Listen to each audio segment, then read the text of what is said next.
É com vocês. E aí, professor, o ano está acabando, hein, professor? Boa tarde, E, bom dia, boa noite, boa boa tarde, madrugada. bom dia, boa noite. Mais um ano, mais. Mais um ano se passou e a gente está gravando aula de artes que os meninos não assistem, só de vez em quando, meu prof. E eu acho assim, à medida que o ano vai passando, aí fica menos ainda, né? Mas a gente está aqui firme e forte na nossa missão. É ou não é ou não é? Não é. E vamos lá, vamos embora.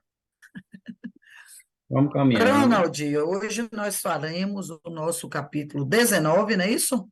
19, é. E na próxima semana fecharemos com o nosso capítulo 20. Confortavelmente conseguimos fechar até o livro D, e fica aquela nossa máxima, né? Que os alunos que assistem todas as aulas vão chegar no terceirão com um programa de artes muito bem resolvido para fazer uma mega revisão, né? Sem maiores problemas. É assim que eu entendo, é assim que eu percebo nesse período que a gente tem dado. Esse é o nosso terceiro ano dando História da Arte, né? Terceiro ano, né? Mas tá desde 2020, né? Final de 2020, pegou É, o ano inteiro. 22, 23. é. Vamos Caminhando pro ver quarto ano aí, né? é, a filosofia da arte, a arte na filosofia, como diria nosso saudoso compositor Belchior, né? Meu que, ó, eu quero lhe falar, meu grande amor, das coisas que aprendi com e Tudo de tudo bem. que aconteceu comigo. Mas Viver é apesar. melhor que sonhar. Hoje você está cantoril. Eu não sou bom de canto, não. Não, você é bom sim. Deixe disso. Vamos lá. É engraçado, eu entendo entre aspas, mas não entendo tudo, mas eu entendo de música, de um monte de coisa, mas cantar não é o meu forte. É, né? E quando eu tive a oportunidade de aprender a tocar um instrumento, eu estava tão ocupado, então não foi tanta oportunidade assim, não, mas Viver é afinar o instrumento de dentro de para dentro fora, para de fora para dentro. fora. Engraçado, né? Ela que é irmã de Daniela Mercury, pouca gente conhece. É, Cátia de Abreu. dentro. É. Vamos lá, né? Vamos com essa arte povera. Arte povera. Aí já tem a Começando. bandeira da Itália para você saber, se ficar esperto ou boca aberta. Ou boca aberta, ficar esperto, que essa arte nasceu na Itália, E é uma né? bandeira interessante essa aí, né? Porque é uma bandeira barra arte, né? Uhum. E com trapos, com panos, e é assim que vamos começar a arte. Pô. Vamos embora. Interessante essa coisa da arte, né? Hoje estava dando aula de indústria cultural e cultura de massa, que no segundo ano a gente termina com isso. Já está Existencialismo. fechando, já está fechando as cortinas, né? Eu tenho mais, tive essa aula hoje, amanhã eu tenho mais aula com eles, para a semana eu encerro com eles, né?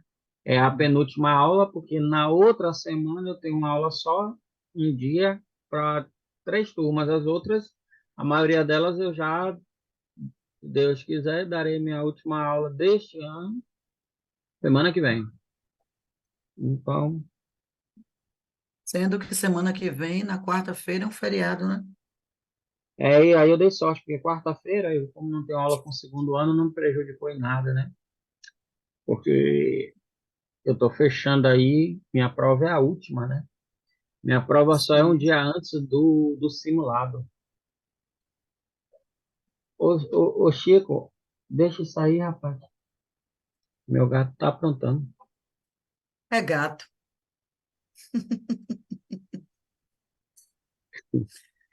Então, bora lá. Bom, feminino, italiano, movimento que surge na década de 60, né?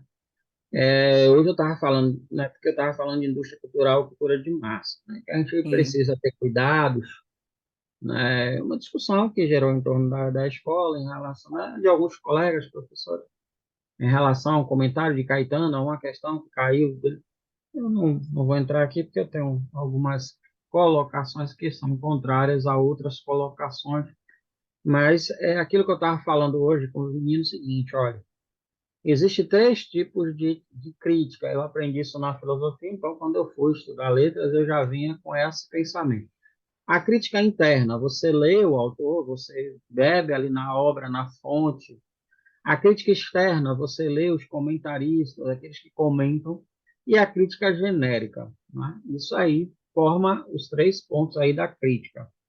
Então, a partir do momento, eu lembro muito que João Baldo era taxativo em ir para as universidades, ouvir lá o que os doutores falavam sobre a obra dele e depois dizer que não foi nada daquilo que ele pensou quando escreveu aquilo.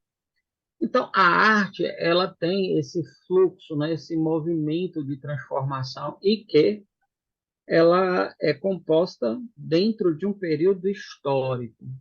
E por mais que o autor mude aquilo que ele pensou naquela época, aquilo que ele pensou estava preso àquela época. Não é? Então, tem um contexto histórico para uma obra da década de 60, uma obra italiana. O que está acontecendo na Itália pós Segunda Guerra Mundial, pós fascismo. Então existe um porquê, né? Então o autor, o artista pode depois dizer assim, hoje eu não penso assim, mas naquela época era isso que você pensava e é isso que a academia pode trabalhar como possibilidade de interpretação dentro da crítica.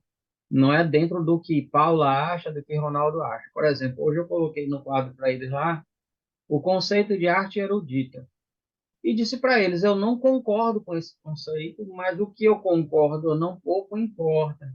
O que importa é esse conceito, importa que você saiba esse conceito, importa que na prova você esteja munido desse conceito, porque é desse conceito que será cobrado. Para não ficar parecendo que ao estudar a linguagem, ao estudar a sociologia, ao estudar a filosofia, ao estudar a arte, é passivo de uma interpretação do senso comum em que cada um vai dizer. Uma coisa é que a obra é viva, né? Como dizia o Humberto Eco. Eu posso olhar para uma obra e ela me causar tristeza ou alegria, mas dentro da crítica é outra questão. Não é só uma questão estética. Não é isso, professor eu, Paulo? Não é isso. em relação a essa questão e a polêmica gerada por Caetano, né, eu concordo com o que você está colocando e ainda vou mais longe. Eu acho que é importante a gente ressaltar que a obra também é viva e depende do olhar do espectador, Sim. mas que o que não se justifica é que você coloque gabaritos que acolhem tanto a questão de quando a obra foi feita e que acolha o que é orgânico e vivo, porque aí passa a ser uma questão que realmente é mais de um gabarito, né? Uhum. Então, às vezes, na hora em que se avalia, se parte de um pressuposto único, exclusivista, e hoje com a internet todo mundo opina. Eu acho que o Caetano, enquanto autor da obra, ele tem todo o direito de se posicionar. Todo direito. Afinal, a obra é dele. Sim. Se for um livro meu, eu vou me posicionar. João Baldo se posicionava também. Uhum. Machado de Assis estivesse vivo, conhecendo o Machado que eu estudei, ele estaria também se posicionando. Sim. Até porque é um legado intelectual que você deixa e que muitas vezes é subvertido na leitura de qualquer um dos seus comuns, né? É. Então, é uma. A outra coisa é, enquanto professor, nós achar, enquanto professores, nós achamos que a verdade única absoluta é nossa, porque tem algumas profissões que são unidas de vaidade mesmo, né? E a gente sabe disso, por Essa exemplo. é a principal delas. Pois é. Então, ser o detentor do conhecimento, como se você pudesse sê-lo, Uhum. né? Porque um cara que estudou tanto como Sócrates, chegar à conclusão de que ele nada sabe, é uma mensagem atemporal para o mundo todo, né? Que quanto mais você estuda, quanto mais você conhece, maior é sua consciência, ou deveria ser, de que o que você desconhece é zilhões de vezes maior do que o que você conhece, né? Perfeitamente. Então, assim, eu olhei a questão, vi, ouvi Caetano, vejo que a internet potencializa tudo E, demais e até estraga uma coisa que pode ser uma oportunidade de reflexões interessantes, porque fica uma briga de cabo de guerra para ver quem está certo. Eu não sei se tem alguém certo, como eu não sei se tem alguém errado, né? O fato é que a prova de linguagens, viu, Ronald? E eu acho que humanas às vezes entra por esse viés, é uma prova que trabalha com muita interpretação. E quando se trabalha com interpretação, esse risco sempre vai existir, né? Porque assim, o que eu leio no texto também é produto das minhas memórias e histórias.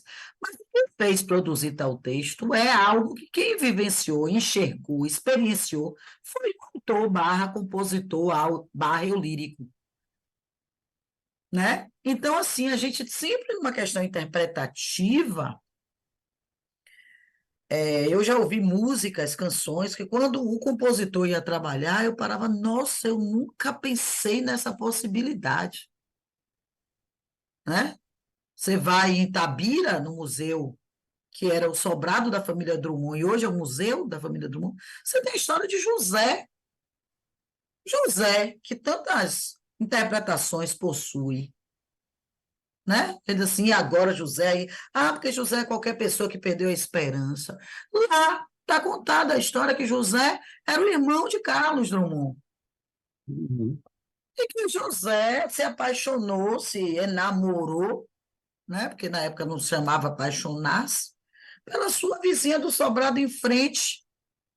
E que um dia lá vem José galopando em seu cavalo, Drummond está no pátio superior, o Carlos, olhando o fim da rua, e vê o irmão vindo de longe.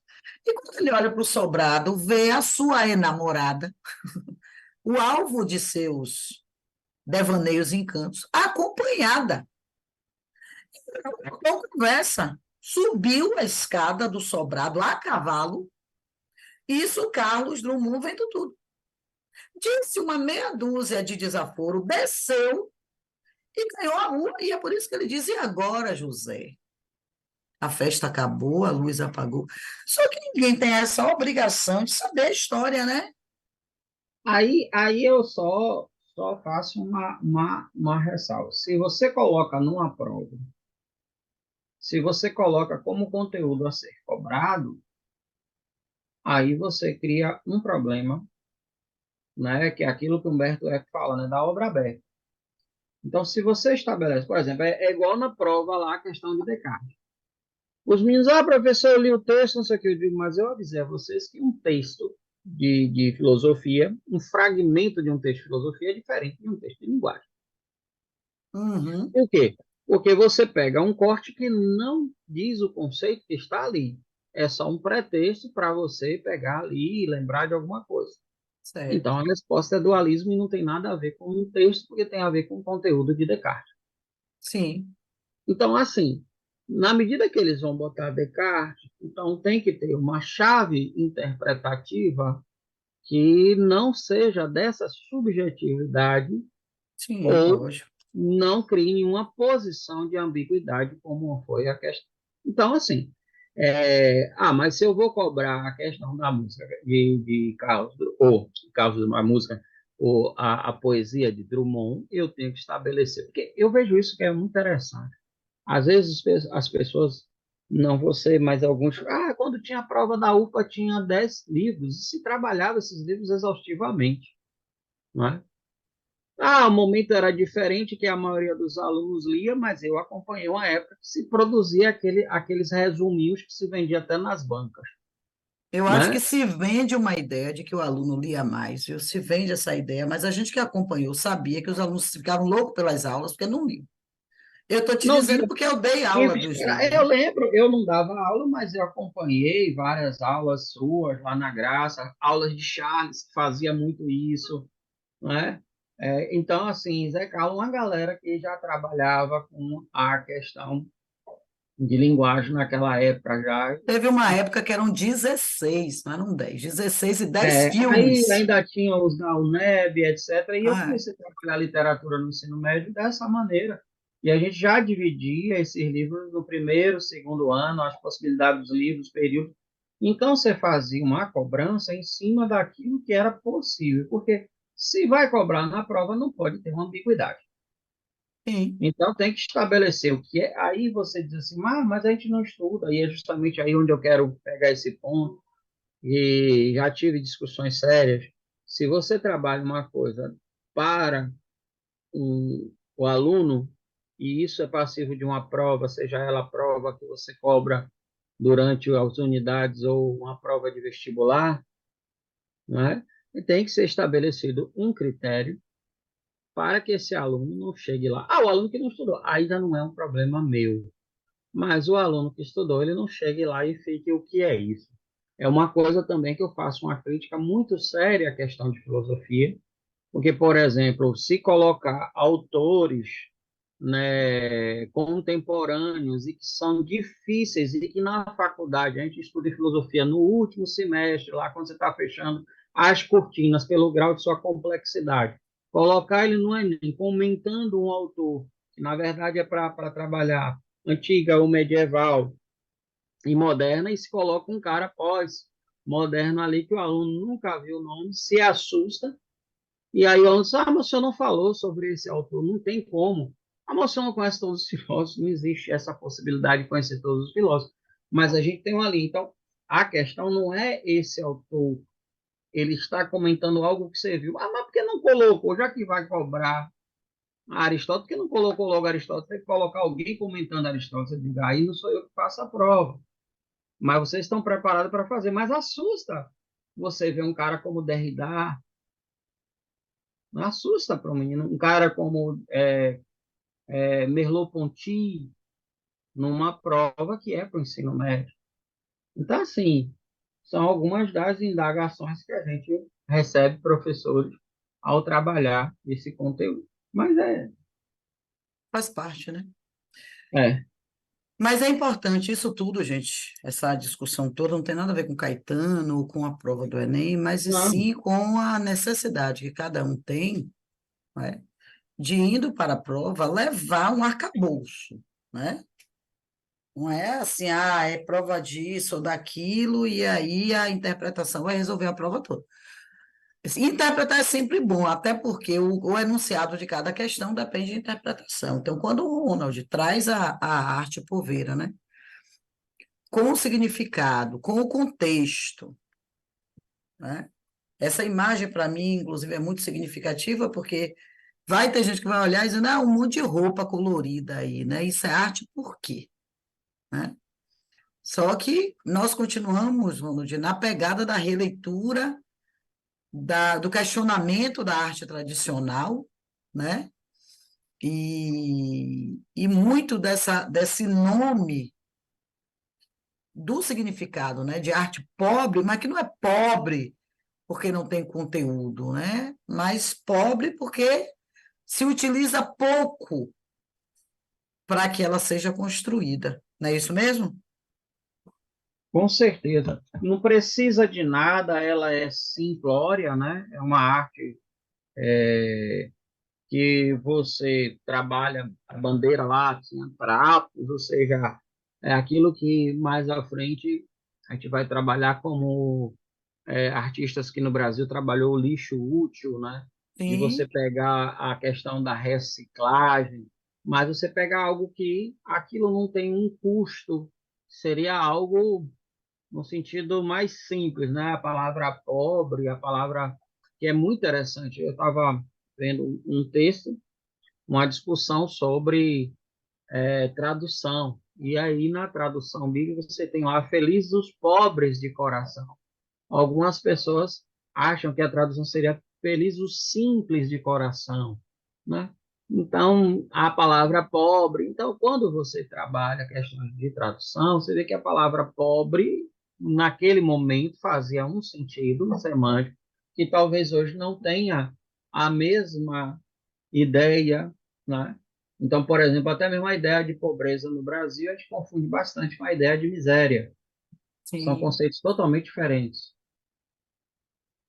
é. E muito dessa visão, uma visão capitalista, né? A visão de pobre, de rico, né? Tem até o pobre homem rico, né? Então, se percebe Uhum. bem essa relatividade aí do conceito de falar de pobre homem rico, pobreza aí já é outra coisa que também não tem nada a ver com esse pobre que a gente está usando aqui, né? Então, é a polissemia da palavra, é a riqueza. Então, está aí, não é? O termo, quando ele foi, quando a arte surgiu, e surge o termo com a arte também, 1967, na exposição realizada pelos artistas que tomavam isso como norte, essa ideia que a gente está trabalhando aí, e o Germano Celan, que é um dos nomes. E aí eu acho interessante a gente trazer, não é? Porque muita gente não tem contato com esse tipo de arte, porque não foi tão, digamos assim, difundida como foram as próprias vanguardas e alguns movimentos de conotação mundial. E a partir de 70, com a arte conceitual, que também vai beber muito nessa questão de novos materiais, da visão minimalista. Então, a gente está também com o mundo influenciado, Ronald, nesse momento, pelos movimentos de contracultura que se fortalecem na década de 60. E eu entendo que os movimentos de contracultura foram muito fortes para a formação de conceitos artísticos, né? O que é que você me traz aí? É porque eles vêm nessa questão que começa lá desde a da década de 20 para 30, que é o que a gente chama de desconstrução, né?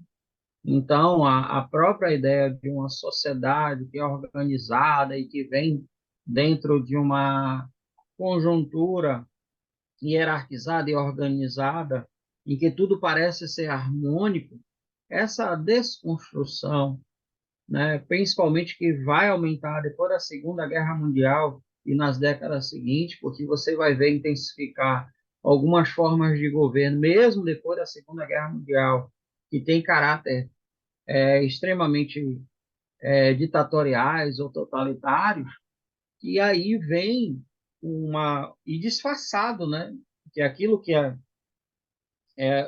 a razão instrumental, disfarçado de uma razão e que a desconstrução e toda essa questão de contracultura vem justamente tentar quebrar com aquilo que parece ser o louco, né? Então você tem uma sociedade que tem uma razão instrumental cega e aí você quebra isso com aquilo que parece a loucura, ou seja, aquilo que parece não razão, é o que tem Sim, mais razão do que a razão perpetrada ali como, sim, né, status quo, manutenção da classe social como ela está. Então, sim. você vai ter isso nos Estados Unidos muito forte. A gente viu a forma né, de vida norte-americana. Aí a gente vai ter isso na Europa, em alguns lugares bem precisos. Por exemplo, na Itália. A Itália, pouca gente sabe que a Itália, inclusive, teve a participação aí dos brasileiros, né, onde a guerra vai praticamente, né, ter seu término ali com a conquista de Monte Castelo, Monte Cassino, que é o Mosteiro de São Bento. Você chega lá, hoje parece que ele nunca foi destruído e reconstruído não sei quantas vezes, porque está tudo bonitinho lá, mas foi bombardeado, destruído, né, e tal. Então você tem uma sociedade que entra nessa questão escatológica, apocalíptica, né? O mundo está se acabando. Acabou uma guerra, e aí é uma ideia que a gente não tem muito, mas em outros lugares ainda vai ter uma continuidade dessa guerra, né? Você vai ter uma continuidade dessa guerra que não é tão fria assim como se diz, né? Então, você vai ter lugares que a discussão, a tentativa de democracia, a tentativa de reorganização social é muito grande. E as mentes totalmente desconstruídas, né, vão entrar nessa questão de contracultura. Olha, vamos trazer algo aqui que é fora do real, né? Não usar a expressão surreal para não confundir com outro momento da arte, mas é fora do real, é, é o que o pessoal chamava de bizarro, né?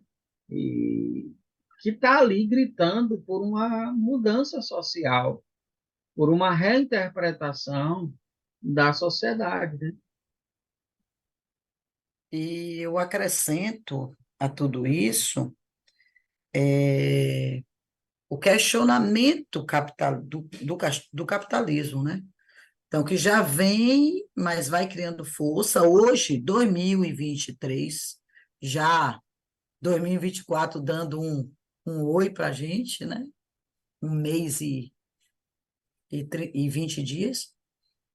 Mas, por exemplo, muitos artistas hoje na África, né? Em vários lugares da África, do continente africano, ainda produzem exatamente essa arte com resíduo, essa arte com Garrafas plásticas, né? garrafas, aqueles vasilhames É aqueles de galões diesel, plásticos, né? isso é, exatamente para fazer a mesma coisa que, de certa forma, a Arte Povera está fazendo aí nesse momento, que é um questionamento da industrialização. Ronaldo, eu participei de uma vivência, né, xamânica, uma vez, que pedia no final para se queimar uma peça de roupa, para se sentir o cheiro da industrialização. É impressionante como fede um material feito de forma industrial, sabe? A diferença, por exemplo, de você sentir uma palha queimando e uma palha de plástico, por exemplo, né? Então, a reflexão feita foi assim: olha o que é que nós estamos vestindo, né? Isso é lixo, lixo no sentido não de algo que possa ser usado para se criar um outro algo bom, mas lixo no sentido de algo ruim, porque o que você pode reciclar é resíduo. Eles nem chamam de lixo, né? Eles falam de resíduos sólidos, eles falam. E é impressionante como o que a arte poveira faz tem essa relação direta, exatamente com o questionamento da cultura de massa, né? Do que, de forma completamente inconsciente, conduzido por um padrão, e padrão é sempre algo imposto, vai ser criticado, né? É abraçado por uma sociedade, aí você traz esse America Way of Life, que até hoje também é acolhido. A gente acabou de sair de Festa das Bruxas, e as bruxas, né, tem uma outra conotação a depender da cultura, e você tem uma arte que vai promover, através do simples e do humano, um questionamento muito grande, né? Que a gente vê nascendo exatamente no momento em que a pop art está ganhando projeção nos Estados Unidos. E de onde vem a pop art? Que a gente já trabalhou, né? A pop art vem exatamente dessa inclinação consumista para o qual o americano está tão aberto, o norte-americano, o estadunidense, está tão aberto. Então, nos Estados Unidos você tem uma pop art e na Itália você tem aí a arte povera. Algo, Não, não. tudo certo, né? Então, Tudo a certo. gente segue aqui para as características. Você falou da primeira imagem, né? E você usou uma palavra. Qual foi a palavra que você usou aqui? Oi? Farrapo, mulambo. Qual foi a palavra que você usou? Farrapos, farrapos. Farrapos, né? E aí vem a questão das características, né? Diante de tudo que a gente foi colocando aqui, acredito que as características são bem fáceis de vocês deduzirem, né? Olhando, ouvindo, só perceber se a arte é pobre no sentido de simples, né? Se é uma arte pobre no sentido de é, é, conceitual, né? Do porquê que a arte existe aí, Então, os elementos que serão usados são elementos que vão estar de acordo com essa visão. Então, são materiais orgânicos, são coisas de uso cotidiano, que se encontra com facilidade, folha, olha aí o trapo, né? Ah, Farrapo, a sucata que é resíduo, sucata que é aquilo que não serve para muita coisa, né? Aí o artista Paula, vai dizer serve, hã? e tem uma coisa interessante aí, né? Que é bom a gente ressaltar que nesse momento ainda não se trabalhava tanto, em alguns lugares, de forma alguma, a ideia de reciclar. Então lixo é lixo mesmo, né? Lixo é lixo mesmo, ou seja, ou usa aí ou não tem nenhuma Sim, utilidade, né? é. Então, é até para a gente separar um pouco que vai surgir mais à frente. Então, a ideia dessa coisa que é pobre no sentido de descartável, que é uma outra linguagem interessante, né? Aquilo que é pobre, aquilo que é simples, que não é sofisticado, é descartado. Então, até porque dentro de um conceito de arte, né, que se trabalha muito essa ideia normativa de que a arte tem que ser algo sofisticado, caro, porque é algo da cultura, tem um dizer aí dessa simplicidade ou desse lixo, né? Então, você pega uma casca de árvore e coloca lá com os gravetos, que no máximo iriam virar o quê? Adubo, né? É. Ou fogueira. E você falou um negócio da experiência que teve lá chamando, que eu achei interessante, porque eu vi uma vez, era uma abordagem sobre justamente a produção do lixo. E os caras queimavam lá umas blusas, uns tênis, e aí depois de queimado, e queimava palhas, etc., folhas. Só que a folha, quando queima a palha, vira um pó, e se Exato. dispersa. E essas coisas, mesmo queimadas, elas ainda ficam ali, elas continuam existindo, né? Fica aquele monte de plástico queimado, com fedor horroroso das várias substâncias químicas ali. É isso mesmo, Ronald. A coisa industrializada queimada continua uma coisa. Ela não é absorvida, né? Né? É, A então, natureza fica o tempo todo dizendo: isso não me é, pertence, isso não me pertence. exatamente. Isso não funde, né, comigo. É O mar é bem, impressionante. o mar é bem simbólico nisso, né? Você vê todo dia ele joga ali para fora, ele fica jogando para fora, os rios Devolve, também. né? É isso mesmo. Então, daí vem das palavras de Ronald, vem essa questão da crítica às galerias e à comercialização da arte, né? Então, assim, a arte cara é um sinônimo de status quo, né? É um sinônimo de posição social. Então, quanto vale essa arte aí? Porque não é para valer quantitativamente, é para comunicar, é para expandir conceito. Olha de novo a gente falando de também arte conceitual, né? A valorização do que está no meu entorno, da vida cotidiana, daquilo que me compõe, daquilo com o qual eu interajo. Então, vem a valorização do cotidiano e da natureza, que a gente está falando aqui, não é? Se a gente sair de 1970 e vir para 2023, aí 50 anos depois, a gente continua com essa potência atrelada ao quanto custa, né? Então, se eu tenho dinheiro e adquiro uma obra de 1 milhão de euros, eu sou mais do que se eu sou um artista que produz uma arte minimalista, né?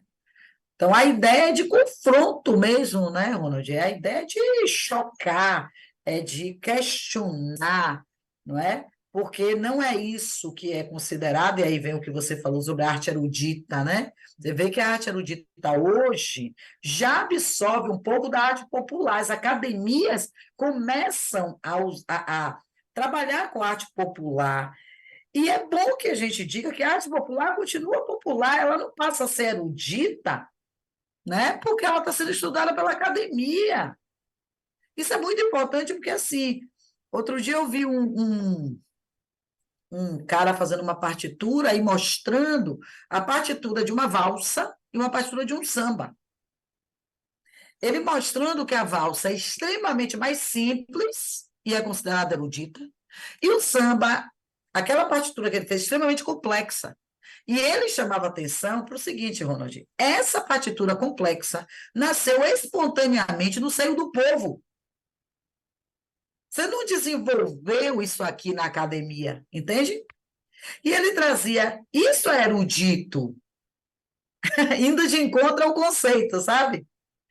De arte popular e arte erudita dentro do aspecto sociológico, dentro do aspecto artístico, ele dizendo, isso é erudito. De forma absolutamente natural, essa complexidade surgiu.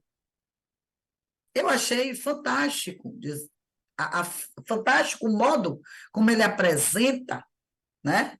Porque eu me vejo aqui falando da arte poveira e dizendo assim, olha, você pode ter profundidade na simplicidade.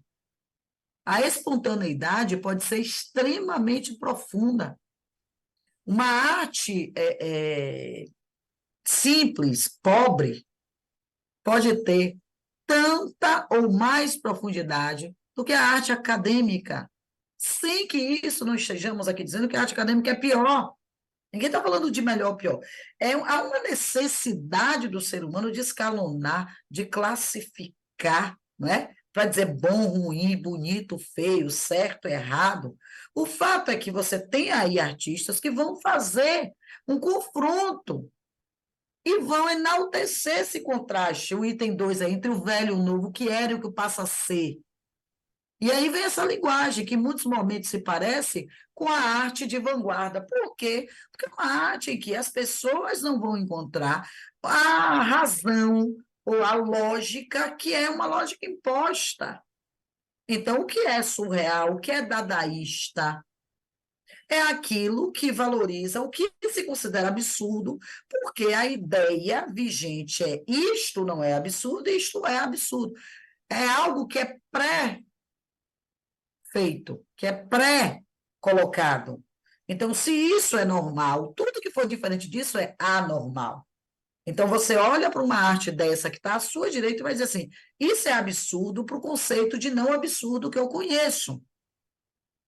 E aí, Ronald?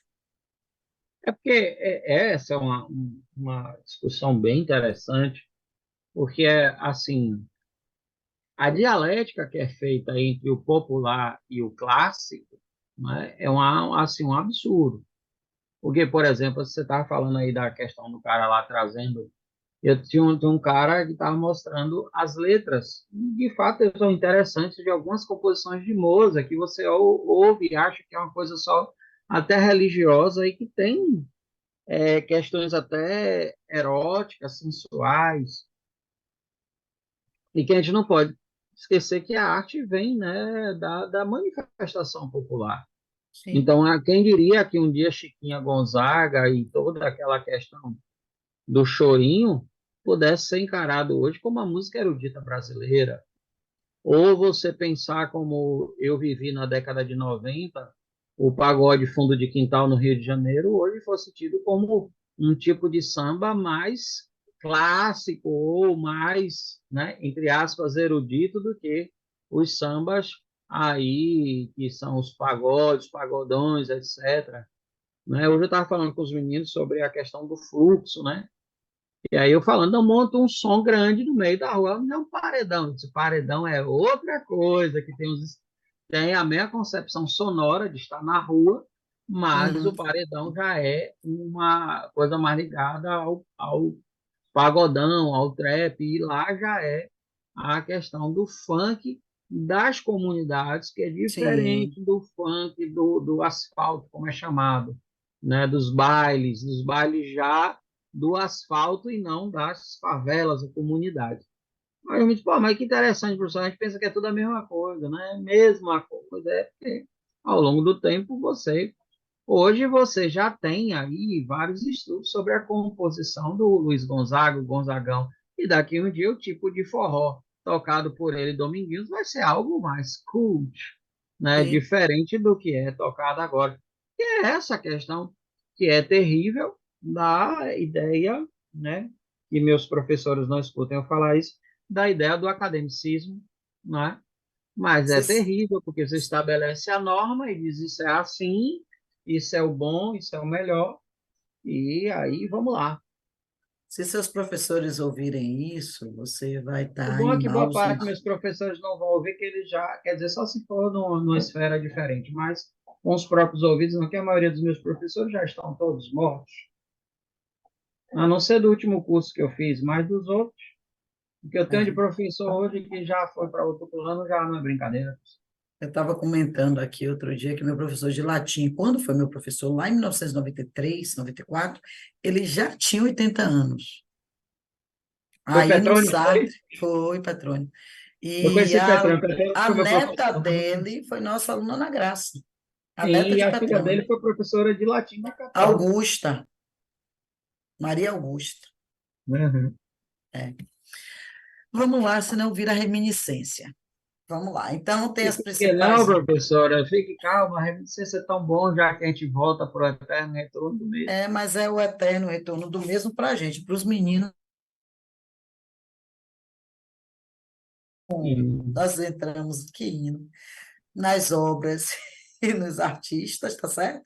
Lembrando que é muito mais importante conhecer o movimento do que ficar decorando nomes, tá? O material de vocês traz como é que você fala? O cabedal. Eu Ele jamais tem as, usaria esse termo para o material, mas tudo bem. mas usaria O mise-en-scène, tá? arcabouço, outro termo mais. Você adora. E eu vou na sua onda. Então, estão Um aí, arcabouço, estou estão exagerando um pouco, mas um arcabouço. um pequeno arcabouço, um arcaboucinho, Um tá? arcabouço. Gostei Dos disso. artistas, né? Então, Hum. você tem desde 34 lá, né? Uhum. Repare que se fala em década de 70, mas desde 30 lá os nomes, tá certo? Você tem outros aí, o Mário Mes, que vem até 82 produzindo, embora ele tenha morrido em 2003, você vê que ele tem a produção até 82, aí você vê a Marisa Mes, ó, né? Era uma casa cheia de arte poveira, né? Tem obra até 2007, Michelangelo Pistoleto, aí daqui a pouco tem um menino que vai perguntar, mas Michelangelo não é do Renascimento?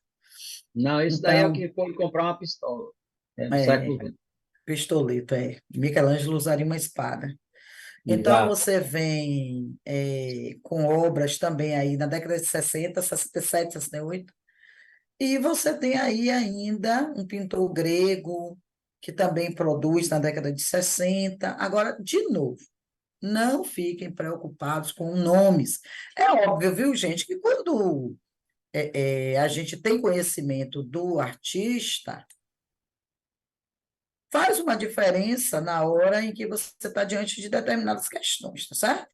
Mas isso não quer dizer que você tem que ficar aí decorando um mise-en-scène fora de Você estava contexto, viu, procurando gente? Eu um estava só acróbata. sacaneando porque ele estava indo para baixo aí eu quis chamar o mise-en-scène, aí eu percebi que ele estava aqui. Aí vem a arte conceitual, interessante, essas garrafas de Coca-Cola do Cildo. O Cildo é um dos grandes nomes da arte contemporânea já, né? Da arte pós-moderna para contemporânea. E se fala em arte conceitual como uma vanguarda moderna, né? Não é um conceito de arte, na verdade, é um conceito.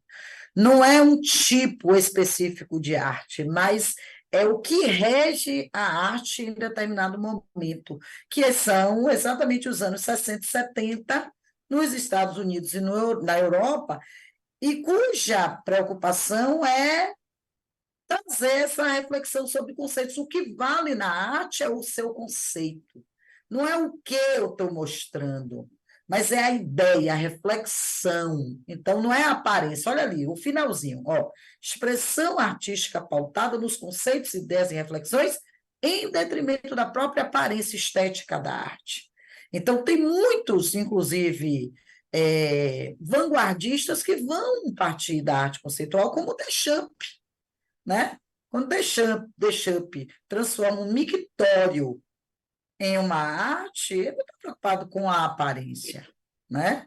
Mas com o questionamento daquele conceito, Ronald, que foi historicamente imposto, né? Inclusive o conceito de belo, o conceito de certo, o conceito de lógico. O que é que você tem? Traga aí, vá, de Não, vida. e aí é interessante, porque quando você traz a ideia de conceitual, é já algo, né, como faltou a palavra aqui, mas é essa dialética histórica que também corresponde, óbvio, né, fazendo uma percepção bem hegeliana da cultura como algo que está ali junto com a história ou na história, dialogando, às vezes, nesse embate. Então, você sai de algo simples para algo conceitual, mas ainda usando elementos aí do cotidiano, muitas vezes. Então, você percebe que tem uma discussão, um embate, né? Um embate. E que isso, né, deixar assim muito tranquilo, as pessoas não dormem uma coisa, acordam outra. A gente sempre fala isso, né, Paulo? Então você vai ter ali uma arte que desemboca na década de 60, mas que já tem seu momento de transformação desde 30, 40, 50 até Sim, chegar a sim, 60. E óbvio que enquanto alguém está produzindo algo, tem outro alguém questionando. Só que esses questionamentos, dentro do ponto de vista sociológico, filosófico, artístico, de linguagem, tem muito uma questão de que você só se opõe a algo que você conhece. Não é? sim, Hoje sim, está muito sim. nessa coisa dessa polarização de eu não gosto disso porque eu gosto disso. Dentro da filosofia, Platão, Sócrates Platão e Sócrates não há muita diferença, porque Sócrates não deixou nada escrito, então o pensamento de Sócrates vem através de Platão. Mas quando você já pega ali Platão e Aristóteles, você já tem uma diferença absurda de um para o outro, e justamente porque Aristóteles conviveu e aprendeu do pensamento de Platão durante 20 anos, 2 décadas. Ele cria seu pensamento em oposição de Platão, mas ele só cria uma oposição porque ele conhece aquilo ali. Então, na arte tem muito isso, né? Os que estão de fora, e aí tem um papel do crítico, dizer, mas isso aí, até os nomes às vezes vêm do crítico, isso aí é uma arte pobre, isso aí como é que chama? Expressionismo, qualquer nome que queiram dar para uma coisa que muitas vezes choca, mas Sim, é desse entendimento e não conformidade por quem entendeu que surgem as vertentes artísticas, sim, sociológicas, sim, sim. filosóficas, linguísticas e diria até uma outra coisa que hoje o pessoal, né, de linguagem não gosta muito, filológicas, né, professor? Sim, sim. O pessoal, depois da questão linguística, gosta muito de filologia. Menino, tem umas palavras que caem na moda, né? Epistemologia, epistemológico, nossa, está muito na moda, Não, né? aí eu digo direto, tenham cuidado com a epistemologia, porque você vê totalmente essa palavra e gente falando várias coisas, e é simples, é só estudar uma coisa, é conhecer uma coisa. Então, aí, né, Ah. essa discussão de que algo Aí vira um mise-en-scène, né? vira um mise-en-scène e até um rendezvous. Você E gosta. assim, ó, essa arte do Cildo aqui, por exemplo, dialoga muito com a pop art, né? Porque repare que o próprio Andy Warhol, lá nos Estados Unidos, trouxe, né, a imagem da Coca-Cola, desculpa, eu bati aqui sem querer, a imagem da Coca-Cola, que é um grande ícone do capitalismo, né? Quando a gente fala de Coca-Cola, eu até lembro daquela imagem que é no cinema, uma imagem muito que prende a gente no filme Adeus Lene, né? Que o cara quer esconder da mãe que o muro de Berlim ruiu e que a Alemanha deles ainda é uma Alemanha socialista, e quando ela abre a janela, desce um grande banner da Coca-Cola, né? e aí ele corre, tira ela dali para ela não ver o banner. Então, quando a gente fala do estilo de vida americano, a Coca-Cola, a McDonald's, né, Ronald, a Nike, essas marcas são muito fortes e o Andy Warhol, na década de 70 já traz a Coca-Cola, o Mickey Mouse, o Michael Jackson, a Marilyn Monroe, né? Como esses ícones, e o Cildo vem, mas o Che Guevara, o Che Guevara, é porque eu falo Che Guevara, o Lenin. Andy Warhol é tão sacana assim, né, Ele é bota o tão quê? irônico, que ele bota Che Guevara como ele bota o Mao Tse Tung, né? Então, E assim, o Stalin também, o cara. Stalin também.